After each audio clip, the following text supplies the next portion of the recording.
अब्दुल्ला साहब, अब्दुल क़य्यूम अंसारी फाउंडेशन के तहत जो आपने आज ईद मिलन का प्रोग्राम किया है, इसके अलावा वक्फ अमेंडमेंट एक्ट 2024 के ऊपर में जो आपने मीटिंग रखी, तो आइंदा के लिए आपका क्या लाहे अमल है क़य्यूम अंसारी फाउंडेशन के तहत वक्त के सिलसिले में? आज अब्दुल क़य्यूम अंसारी फाउंडेशन का अकेले नहीं बल्कि अब्दुल क़य्यूम अंसारी फाउंडेशन और ऑल इंडिया मोमिन कॉन्फ्रेंस का वेस्ट बंगाल का शाख दोनों हम लोग मुश्तरका तौर पर इस प्रोग्राम को रखा और इस प्रोग्राम में हम वक्फ अमेंडमेंट बिल पर बयान देने के लिए या उसके बारे में तफसील बताने के लिए तीन खास मेहमान, चार थे लेकिन तीन खास मेहमान आए जिन्होंने तफसील के साथ उस पर जो है रोशनी डाली, और एक किसी वजह से नहीं आ पाए। लेकिन जो भी हो, जो तीन मेहमानों ने रोशनी डाली वो अपनी जगह में नहाए थे, सबक आमोज और जानकारी वाली बात थी। वक्फ अमेंडमेंट बिल आज हमारे सरों पर नंगी तलवार की तरह लटका दिया गया है। बिल्कुल जरा सा चूक हुआ ये तलवार मेरे सर पर गिरा। बिल्कुल जो है ना, आज हमारे आबा अजदाद की जायदादों को इस तरह से हड़प करने की कोशिश की जा रही है जैसा लग रहा है इस पर हमारा कोई अख्तियार अधिकार है ही नहीं। और जो अमेंडमेंट बिल लाया है, अमेंडमेंट तो होना चाहिए था, अमेंडमेंट होना चाहिए था इस बात के लिए कि इसको और भी स्मूथली, इसको और भी बेहतर तरीके से कैसे चलाया जाए वक्फ बोर्ड को या वक्फ के जायदादों को चलाने वाले जो लोग उनको। लेकिन ये नहीं, उनकी नीयत में खोट है। वो ये देख रहे हैं कि इतनी बड़ी जायदाद जिस पर वक्फ बोर्ड काबिज है या वक्फ बोर्ड के कब्जे में है, उसको किस तरह से मैनिपुलेट करके उसको अपने कब्जे में लिया जाए। जैसे नए कानून के मुताबिक किसी भी डिस्प्यूटेड जगह को फैसला करने का अधिकार जिला मजिस्ट्रेट को दे दिया गया है। जिला मजिस्ट्रेट को जब दिया गया तो जाहिर बात है जिला मजिस्ट्रेट फरीकीन को बुलाएंगे, दोनों तब जो जहाँ पर भी डिस्प्यूट होगा उसको बुलाया जाएगा। आज हम एक एग्जाम्पल दे रहे हैं। आज कलकत्ता के अंदर गोबरा कब्रस्तान 1 नंबर, 2 नंबर, 3 नंबर 100 साल 150 साल पुरानी, अगर आज उसका बोल दिया जाए कि ये कब्रस्तान सही माने मुसलमानों के लिए नहीं है, ये कब्जा करके यहाँ मुसलमानों का मुर्दों को दफन किया जा रहा है, अगर है कोई तो सबूत पेश किया जाए। हम नहीं समझते कि उसका कोई कागजात आज निकाल पाएगा कोई। क्या होगा उन कब्रस्तानों का, क्या होगा उनका? हो सकता है वाकिफ़ होंगे जब 47 में हिंदुस्तान और पाकिस्तान बना तो जो उनके वाकिफ़ होंगे, जिन्होंने वक्फ किया होगा, जिन्होंने ख़रीद करके कब्रस्तान के लिए दिया होगा, उनके पास तमाम डॉक्यूमेंट्स होंगे। लेकिन पाकिस्तान बना होगा तो हो सकता है कि सब के सब माइग्रेट करके पाकिस्तान चले गए होंगे और यहाँ उनका कोई पुरसान हल नहीं। हमसे पूछा जाएगा, कलकत्ता के मुसलमानों से मांगा जाएगा कि आप डॉक्यूमेंट दिखाइए, नहीं दिखा पाएंगे तो क्या हमारा कब्रस्तान हुकूमत के कब्जे में चली जाएगी? ये सरासर इंसाफ़ी नहीं बल्कि जुल्म है। और जुल्म के ख़िलाफ़ आवाज़ उठाना हमारी जिम्मेदारी है। जिम्मेदारी नहीं बल्कि फ़र्ज़ है कि जुल्म के ख़िलाफ़ आवाज़ उठाया जाए। तो इसीलिए आज जो है हम लोगों ने ईद मिलन के प्रोग्राम में इस मौजू को रखा था ताकि इसकी तफसील जान करके आने वाले दिनों में हम क्या कदम उठाएंगे और कैसे इसको जो है आगे बढ़ाएंगे, इसके लिए जो है हम लोग नाम अमल तैयार करेंगे। तो जैसा कि हम समझते हैं, हम बिल्कुल छोटी सी बात, हमारा क्या यहाँ पर जो है वैल्यू बोलिए या वक़्त बोलिए, ये जिम्मेदारी हमारे जो लीडरान हैं या जो दावा करते हैं कि हम मुसलमानों के लीडर हैं कि नहीं पता नहीं, लेकिन दावा करते हैं कि मुसलमानों के लीडर, आज उनके ऊपर जिम्मेदारी बन गई है कि अगर तुम मुसलमानों को लीडर हो तो आओ मैदान में, अपने चैम्बर से निकलो, अपने ऑफिस से निकलो, एयर कंडीशन घर से निकलो और सड़कों पर आओ तुम। और सड़कों पर आकर के तुमको दिखाने होगा कि हाँ हम मुसलमानों के लीडर हैं, उसकी मुसलमानों की हर मफाद के हिफाजत के लिए हम आगे बढ़ सकते हैं। तो आपको मुसलमानों को दिखाना पड़ेगा कि हम मुसलमानों के मफाद के लिए सर पर कफन बांध करके निकले हैं, जान की बाजी लगा करके निकले हैं। इंशाअल्लाह जिस दिन उनका ये अमल हिंदुस्तान के मुसलमान देखेंगे तो आप मुसलमान आम मुसलमान उनके पीछे दौड़ेंगे और उनको एक इतना बड़ा ताकत मिलेगा, इतनी बड़ी शक्ति मिलेगी कि वो खुद सोच नहीं सकते। आज हम तो यतीम की तरह हो गए हैं। हिंदुस्तान पाकिस्तान बनने के बाद हमारे जितने लीडरान थे तमाम चिड़िया की तरह फुर के उड़ करके चले गए पाकिस्तान, और वो 47 से लेकर के आज तक कोई ऐसा काबिल लीडर पैदा नहीं हुआ जिसके ऊपर हम एतमाद कर सके। बस एक ऐसा लीडर की ज़रूरत है जिस पर हिंदुस्तान के मुसलमान एतमाद कर सकें। बहुत बहुत शुक्रिया रेपो न्यूज़ में। वसीम साहब, क़य्यूम फाउंडेशन और ऑल इंडिया मूवमेंट कॉन्फ्रेंस के तहत आप लोगों ने आज प्रेस कॉन्फ्रेंस ये प्रोग्राम रखा है ईद मिलन का, तो इस सिलसिले में अपनी कुछ बातें बताइए और वक्त के लिए लाए अमल बताइए कि इस एक्ट के खिलाफ में, वक्त अमेंडमेंट 2025 के या 2024 के खिलाफ में आप लोग क्या स्ट्रेटजी तैयार करेंगे? आज खासकर हम लोगों ने ईद मिलन का प्रोग्राम रखा था। अब्दुल कय्यूम अंसारी फाउंडेशन और all India movement conference West Bengal, इत्तेफाक से दोनों ही इदारा के हम जनरल सेक्रेटरी हैं। तो ईद मिलन प्रोग्राम के मौके पे गेट टुगेदर का प्रोग्राम था। तमाम समाज के सभी लोगों को मैंने मद्दू किया गया था। उसमें सबसे पहला नाम जो है Atif Ahmed Siddiqui, advocate high court, उनकी मसरूफियत कुछ ऐसी रही कि वो नहीं आ सके, और राजकुमार बसाक जो CDPRS के जनरल सेक्रेटरी है रियासती सतह पे, और सोशल एक्टिविस्ट जुबैर रब्बानी साहब, ऑल इंडिया मूवमेंट कॉन्फ्रेंस के रियासती सदर अब्दुल कय्यूम अंसारी साहब, और हमारे बज़्म के सदर अब्दुल्ला अंसारी साहब, और अब्दुल कय्यूम अंसारी फाउंडेशन और ऑल इंडिया मूवमेंट कॉन्फ्रेंस मगरब बंगाल के तमाम करीब सभी जो कारकुन, अहम कारकुन, अहदेदार मौजूद थे इस प्रोग्राम में। ईद मिलन के प्रोग्राम को एक मौजू पे लाकर खड़ा किया गया था, वो था वक्त अमेंडमेंट बिल, कि इस पे हम लोग गुफ्तगू करें, अपनी बातों को सामने रखें, आवाम तक अपना पैगाम पहुंचाएं। तो बहुत सारी बातें निकल के आई जो कि हालात हाज़रा पर फिट बैठती है। जो कुछ हुआ है वो गलत हुआ है, इससे किसी को इनकार नहीं।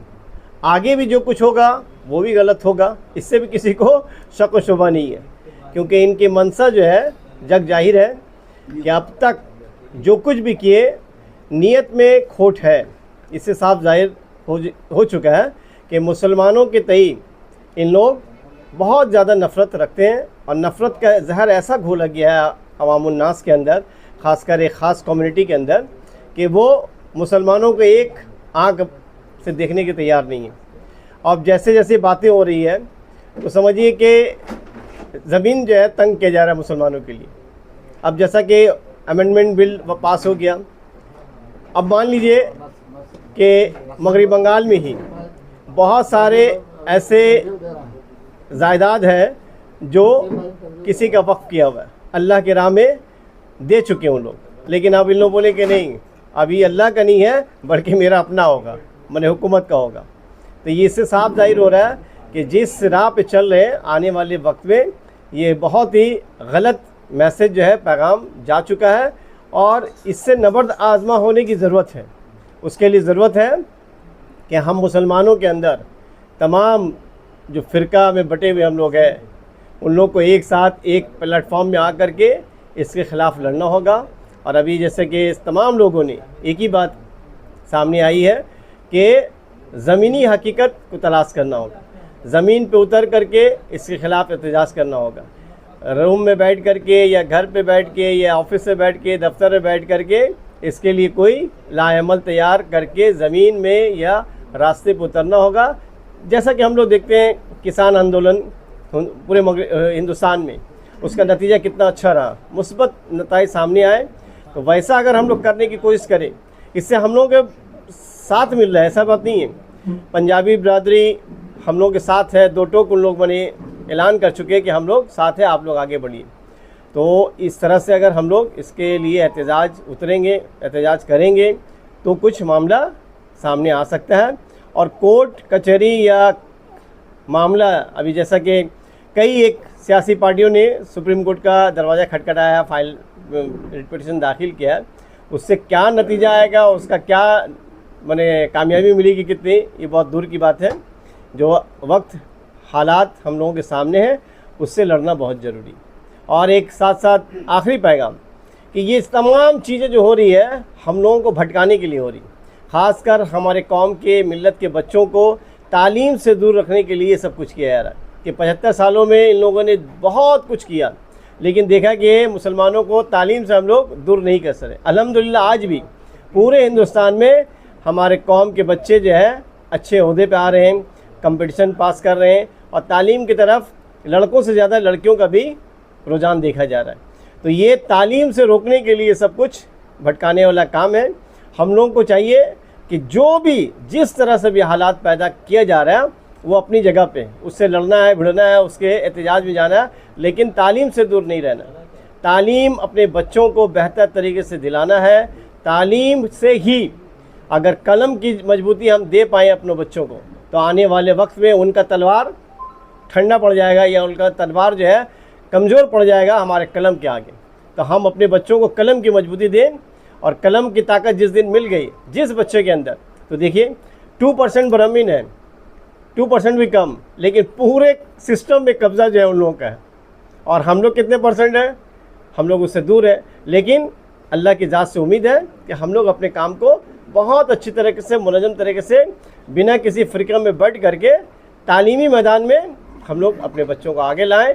बस यही अल्लाह से दुआ है कि हम लोग अगर इस काम को अच्छी तरह से कर पाएँ और अपने बच्चों को कामयाब कर पाएँ, तो इससे बेहतर काम कुछ नहीं। बहुत बहुत शुक्रिया, बहुत बहुत शुक्रिया।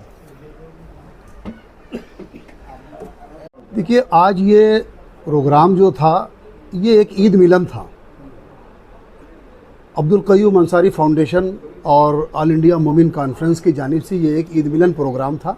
अब इसमें चूंकि ये बात अभी हॉट केक वही है, ज़िमनन एक बात आ गई कि ये रखा गया कि हमारे वक्त के सिलसिले से जो अमेंडमेंट हुआ है इस सिलसिले में लोगों ने अपनी अपनी बातें रखी, और इसमें यही तय पाया कि ये देखिए जो हुआ है ये बिल्कुल गलत हुआ है, और इसके लिए मुसलमानों को बिल्कुल तहरीक तो चलानी पड़ेगी, चाहे हमको इसके लिए जहाँ तक कुर्बानी देनी पड़े। अब रह गई बात यह कि हमारी तो अंजुमन छोटी सी है, लेकिन जो लोग भी सामने आएंगे, जो लोग भी, जैसे हमारे सदर साहब ने कहा कि जो लोग भी सामने आएंगे, लीडर हमारे जो जिनको हमारे ऊपर हमको लगेगा कि ये वाकई हमारे कॉज़ के लिए मुखलिस हैं, हम लोग सब उनके साथ कंधे में कंधा मिला करके हम लोग इसमें चलेंगे इंशाअल्लाह ताला। अब जैसे इसके पहले CA NRC के लिए जो तहरीक चली थी शाहीन बाग की तरफ, उस तरह से इंशाअल्लाह ताला फिर हम लोग की एक सर से कफन बांध करके इसलिए करेंगे। वक्फ को भी बदल लिया। ये शहर बदलते बदलते शायद हिंदुस्तान में पहली बार जुडिशियल लॉ को भी, प्रोस्पेक्ट को भी बदला जा रहा नाम। ये है आज का माहौल। अब हुकूमत मरकज़ जिसमें बीजेपी है, उसने क्या पॉइंट रखा? उसने रखा कि औरतों को यहाँ सही से नुमाइंदगी नहीं मिलती है वक्फ बोर्ड में। उनका हक विरासत वो उनको नहीं मिलता है। और किसको? जो ऑर्फन है, यतीम है, शिया वो आगशानी जो करते हैं, उनके बारे में भी कहा इनका शिरकत इसमें नहीं है। ये तमाम बात ये कह रहे हैं किन से? जो लोग वक्फ के बारे में, वक्फ बोर्ड के बारे में जिनके पास जानकारी नहीं है। क्योंकि इस्लामिक कानूनी है 1400 साल पहले से कि वक्फ में औरतें भी रहेंगी, और थी भी। 1995 का जो वक्फ एक्ट है, आप खोल कर देख लीजिए, उसमें औरतों को शामिल करने का खिलाफ कोई भी लॉ नहीं है, आप उसमें शामिल कर सकते हैं। और सबसे बड़ी बात, मेरे से जानकार आप लोग बहुत ज़्यादा हैं, कुरान शरीफ में भी आप जिन लोगों ने मुताला किया है, पढ़ा है, मैं कह रहा हूँ पूरे उसके माने के साथ, तो आप पाएंगे वक्फ के सिलसिले में जो मज़लूम, महरूम, मिस्कीन, वो ख़ास मज़हब का नहीं, किसी भी मज़हब का हो, उसको हम ये वक्फ दे सकते हैं, उसकी खिदमत कर सकते हैं। सिर्फ इतना ही नहीं, गैर मुस्लिम भी वक्फ कर सकता है। सिर्फ एक ही शर्त है कि गैर मुस्लिम है बोलकर उसे हिंदू कानून के मुतहत करना पड़ेगा, लेकिन वो भी कर सकता है। ये सब 1995 के एक्ट में था। तो ये कोई नई बात नहीं बीजेपी कह रहे हैं कि मैं औरतों को हक दिलाना चाह रहा हूँ, शिया को हक दिलाना चाह रहा हूँ, बल्कि ये एक्ट में सबसे बड़ा खराबी है कि गैर मुस्लिम जो पैसा वक्फ कर सकता है वो हक छीन लिया गया। वक्फ बोर्ड में जो जमहूरियत था, जो सेकुलर नज़रिया था, गैर मुस्लिम भी कर सकता था। 1995 का एक्ट खोल के आप देखिएगा, वो उनसे छीन ली गई, वो नहीं कर पाएंगे आप। और एक बात क्या कह रहे हैं, कह रहे हैं कि वक्फ में देखिए दो चीज़ पे मैं ज़्यादा फोकस करूँगा। एक है वारिस, इनहेरिटेंस, जिसको अंग्रेज़ी में हम लोग कहते हैं हिंदुस्तान में लॉ ऑफ सक्सेशन। अब जैसे वक्फ औलाद अगर आप लेंगे तो जी मैं अगर वक्फ कर रहा हूँ तो मेरे बेटे के नाम किया, मेरा बेटा जब गुजर जाएगा तो उसका बेटा को मिलेगा, उसका बेटा गुजर जाएगा तो उसका बेटा को मिलेगा, यानी 3 पीढ़ी को वक्फ मुहैया हो सकता है। इसके बाद अगर कोई वारिस नहीं रहा तो ये पैसा कहाँ जाएगा?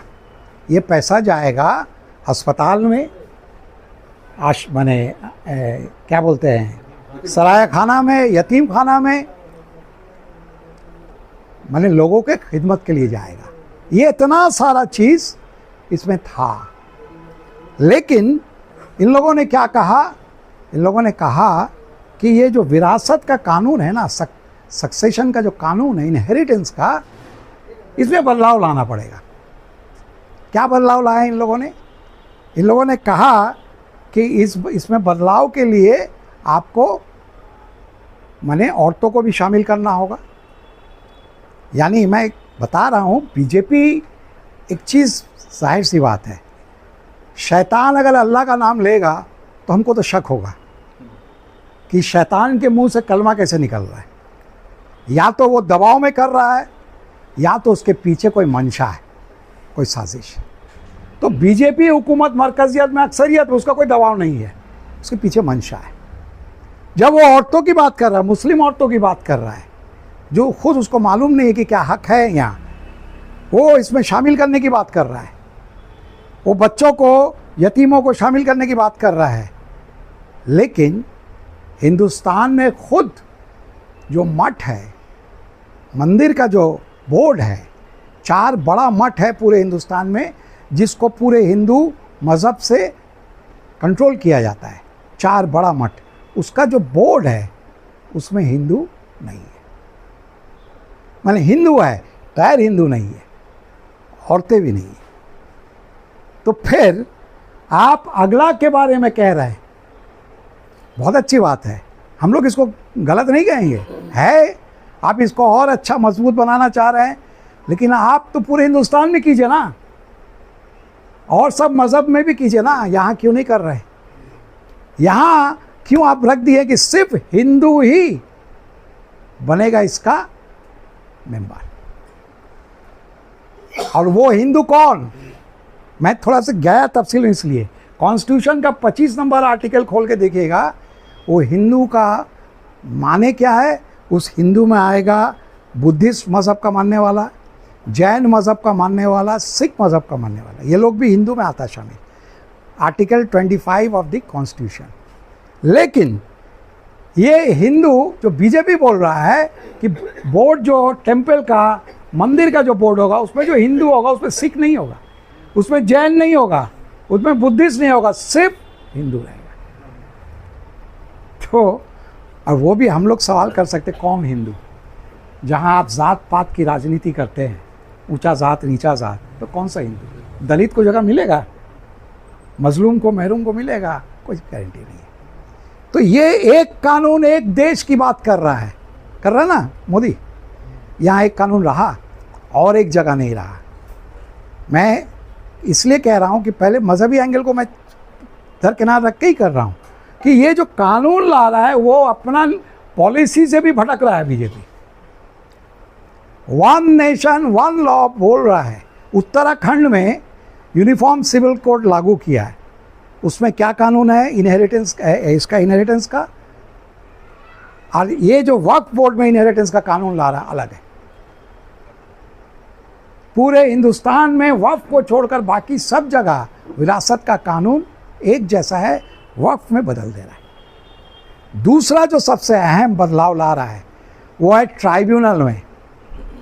ट्राइब्यूनल माने वक्फ का जो सिस्टम है, देखिए एक जमहूरी सिस्टम है ये ऐसा नहीं है कि अचानक सिर्फ मुसलमान लोग तय कर लिया अपना लोगों के बीच में हम जायदाद को, स्टेबल अनस्टेबल प्रॉपर्टी को वक्फ करेंगे और हमारे ही कब्जे में है, हम ही ठीक करेंगे जो करेंगे, चाहे लाखों का हो, अरबों का हो, खरबों का हो, हम ही ठीक। नहीं, आज़ादी के बाद से लास्ट जो कानून जिसको इन लोगों ने बदला 1995 में, उसमें पूरा वक्फ का जो सिस्टम है उसमें गवर्नमेंट का पूरा कंट्रोल है। जो कहते हैं कि वक्फ में गवर्नमेंट का कोई कंट्रोल नहीं, वो सरासर झूठ कहते हैं।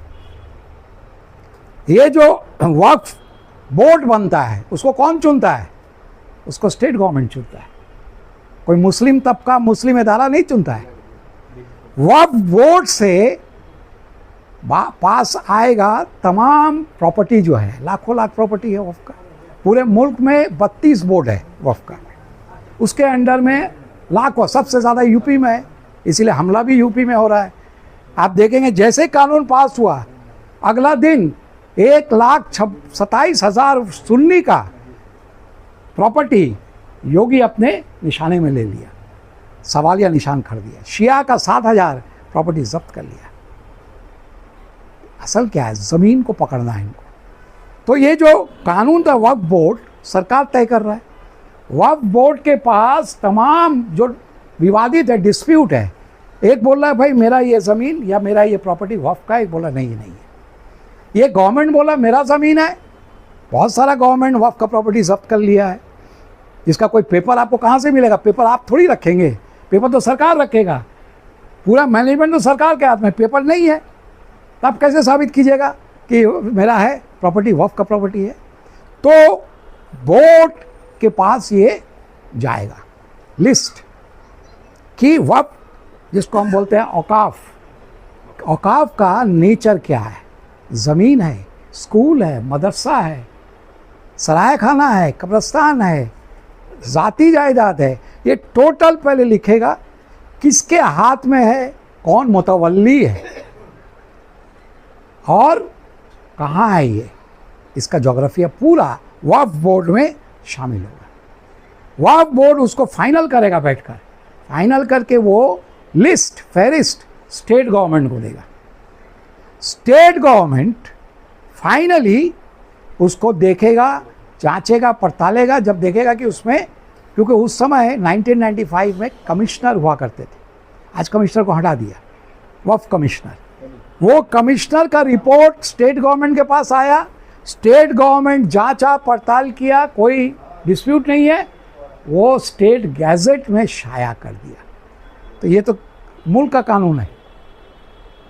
गज़ेट में आ जाने के बाद अगर फिर भी इतना भी है, अगर किसी को डिस्प्यूट है, कोई कहा कि गज़ेट में जो नाम आया उसमें से फला एक नाम मुझे सही नहीं लगा, वो ट्राइब्यूनल के पास जा सकता है। ट्राइब्यूनल, हमारे मुल्क में 72 ट्राइब्यूनल है। ट्राइब्यूनल का फैसला फाइनल होता था। ट्राइब्यूनल जो तय कर दिया आपको मानना है। यहाँ भी 1995 का एक्ट में था कि ट्राइब्यूनल फैसला करने के बाद भी किसी को मुतमईन नहीं हुआ, क्या करेगा? वो हाई कोर्ट जा सकता है, सुप्रीम कोर्ट जा सकता है। हाई कोर्ट ट्राइब्यूनल को बोल सकता है कि आप अपना रिकॉर्ड हमको दीजिए, मैं इसको जांचूंगा। ट्राइब्यूनल में है कौन? ट्राइब्यूनल में डिस्ट्रिक्ट जज, सिविल कोर्ट का जज, सेशन कोर्ट का जो जज होगा फर्स्ट क्लास ऑफिसर होगा, यानी इतने सारे जजेस जो खुद गवर्नमेंट नियुक्त करती है।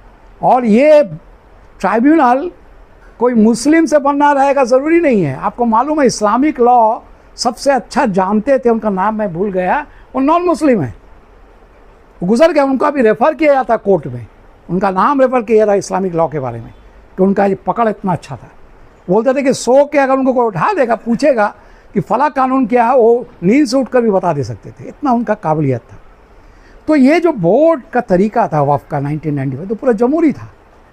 अचानक इन लोगों ने क्या किया, कहा कमिश्नर नहीं रहेगा, और क्या कहा ट्राइब्यूनल का कोई अधिकार नहीं रहेगा। देखिए, ये मैं इसलिए ये पॉइंट लाया, 72 ट्राइब्यूनल में सिर्फ वफ़ का ट्राइब्यूनल का हक छीन लिया गया, बाकी तमाम ट्राइब्यूनल मतलब कौसी जुडिशरी, जैसे जुडिशरी होता है हाई कोर्ट, सुप्रीम कोर्ट, बीच का हुआ ट्राइब्यूनल का फैसला हाई कोर्ट के अलावा कोई रद्द ही नहीं कर सकता है, लोअर कोर्ट तो कर ही नहीं सकता है। तो वफ़ में ट्राइब्यूनल को माजूर बना दिया, वफ़ का ट्राइब्यूनल को, बाकी तमाम ट्राइब्यूनल का हक रह गया। तो ये वन नेशन वन लॉ नहीं माना। और जो सबसे इम्पॉर्टेंट बात है, मुतवल्ली जो केयर टेकर हम कहते हैं, वो मुतवल्ली गैर मुस्लिम भी हो सकता, 1995 का एक्ट में है। तो इतना छूट था, तो क्यों इसको अटैक किया? यही चीज़ को मैं बोला, रखा आप लोग के सामने में, फिर सवाल आएगा तो करेंगे। मेरा इतना ही कहना था कि इसका मंशा क्या आप समझिएगा, मंशा। और आखिर एक पॉइंट कह रहा है, ये लड़ाई हमारा मुसलमानों का लड़ाई से हम जीत नहीं पाएंगे। मेरा आप लोग से अपील है, हाँ मैं इस कम्युनिटी से हूँ, कौम से हूँ, लेकिन मैं जानता हूँ, आज का आनंद बाज़ार का एडिटोरियल पढ़िएगा, उसने बहुत अच्छा लिखा है।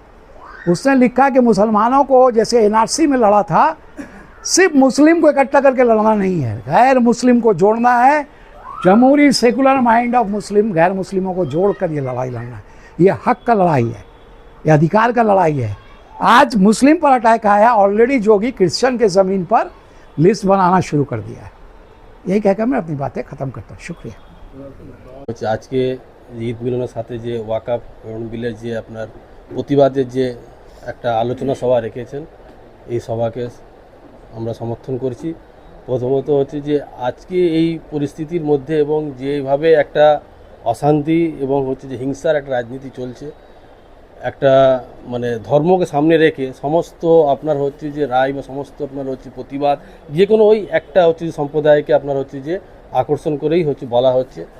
এইটার বিরুদ্ধে হচ্ছে যে আমাদেরকে একসাথে হয়ে শান্তির সাথে প্রতিবাদ করা প্রয়োজন আছে এবং এই প্রতিবাদকে আমাদেরকে মানে দীর্ঘস্থায়ীভাবে যতক্ষণ না এই ওয়াকাফ বিলটা মানে পরিবর্তন না করে গভর্নমেন্ট, এইটা হচ্ছে যে রায়টা ফের ঘুরিয়ে নেয়, এর জন্য আমাদেরকে সমবেতভাবে একসাথে হয়ে সমস্ত হচ্ছে মুসলিমকে একসাথে হয়ে, মানে কোনো ফিরকা পরিস্থিতি ও পার্টি আপনার এই দল বা এই কমিউনিটি না করে একসাথে হয়ে এটাকে আন্দোলন করা দরকার।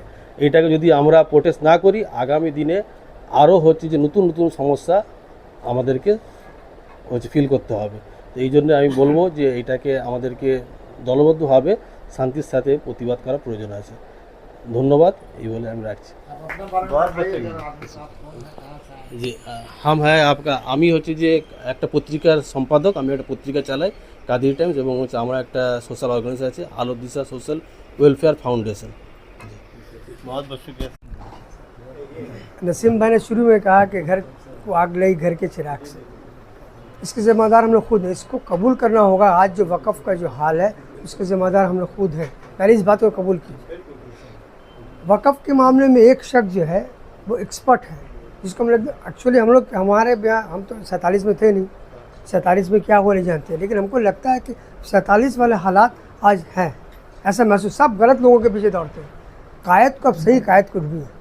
अगर कायद आपका गलत हो गया, पीछे चले गए तो पूरी तबाही है। आज ये मामला है, ये मामला साफ नज़र आ रहा है। हमारे जो कायद हैं, जो कायदीन हैं, जो हमारे ख़ासकर उलमा हजरात हैं, उनकी जो जमात है उलमा जमात उलमा हिंद, उनके एक एक स्टेप को हम लोग को फॉलो करना चाहिए।